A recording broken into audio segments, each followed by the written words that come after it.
Brazil, South America's giant, is falling to a communist takeover, backed by Beijing and enforced by corrupt judges.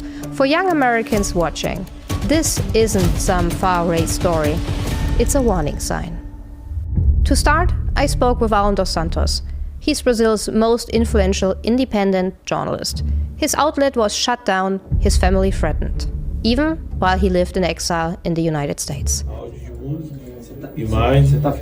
So in Brazil, we started Terça Livre, my company that was shut down. That was back in 2014. The reason we have got so dangerous because we have been reaching the sky too fast and unmasking the mainstream media without any fear. Allan says the Chinese Communist Party used Brazil as a test case through infrastructure, business, and ideology to fuse socialism and capitalism into one model. He also connects it to the Communist Party of the United States. If you read Road to Socialism by the Communist Party in America, you can see they have been targeting Brazil as a laboratory, changing the paper vote ballots to a voting machine, and later on using the judiciary in these roads that you can't beat your opponent, like for example legislature, like using the Congress or using the executive power. Nikolas Ferreira is Brazil's most voted congressman. He says Lula's ties with dictatorships are transforming Brazil into a hub for global authoritarianism. In Brazil, we have a corrupt politician aligned with dictators running the country, along with an activist and tyrannical Supreme Court. Politicians, journalists, and judges are living in exile. Innocent people have been arrested, and right-wing figures like Bolsonaro have been banned from running in elections. Bia Kicis is a congresswoman in Brasilia. She warns that the greatest danger is not just corruption or censorship, but losing Brazil's very sovereignty. Lula's agenda is closely aligned with the Chinese Communist Party. This threatens our economy, our freedoms, and even our democracy. If this continues unchecked, Brazil could become just another satellite of global communism and authoritarian globalism. Allan also believes Brazil's crisis isn't accidental. He says the system being tested there was first designed in the United States and then exported back to South America. De Moraes and Barroso, they are huge fan of what Harvard is doing to use the judiciary power to promote social justice, what they call social justice. So they can not interpret the law. They are not willing to apply the law. They're willing to use the law against their opponents. So they have learned from the United States University. They have been helped by the US aid and the Biden administration. They applied that against Bolsonaro.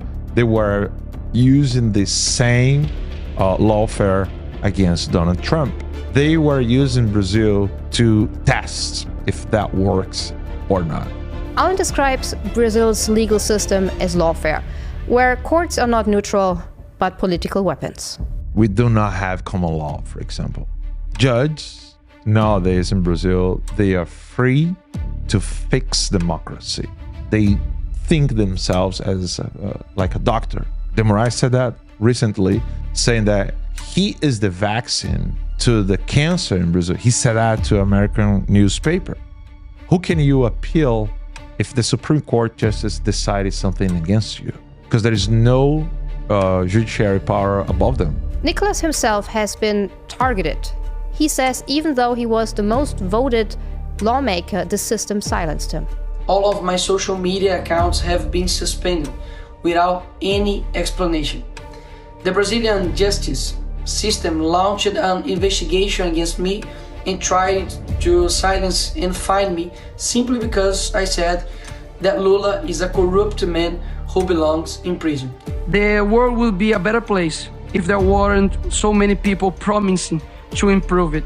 It's a quote from philosopher Olavo de Carvalho, and that fits perfectly with Greta and Leonardo DiCaprio, for example, that supported our socialist president called Lula, a thief that should be in jail. Marcel Van Hattem, another congressman, connects today's crisis to the Sao Paulo Forum, founded by Lula and Fidel Castro in the 1990s, to spread socialism across the continent. This group has been quite successful. Indeed, we see that Venezuela has its dictator too, Nikolas Maduro. Many countries has been subject to leftist dictatorships. The objective of the São Paulo Forum is not only to conquer power in our continent, but also expand to other places in the world. And this is why the São Paulo Forum is so dangerous, because it is not only successful here, and it needs to be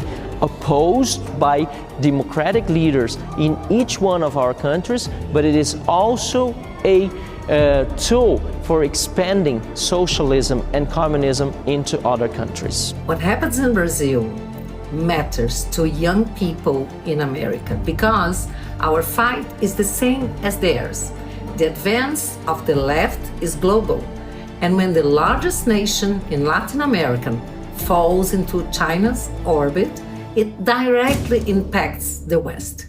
There's also a serious risk of Brazil becoming a narco state, since our territory is the main exit route for drugs produced in Latin America.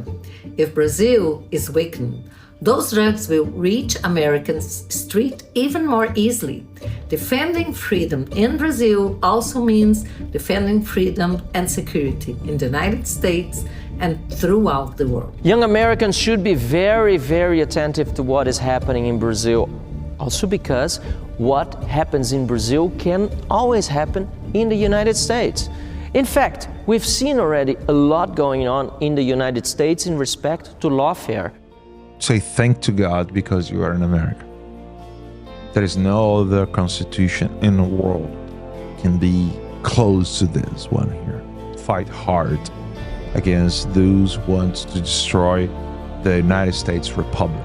Protect this country because that's the last bastion of freedom. Brazil is the front line of a global battle. Communism and authoritarianism on one side, liberty on the other. For young Americans, the lesson is clear. Learn from Brazil, defend your constitution, and never forget, freedom isn't inherited, it's defended. Vicky Richter for Frontlines.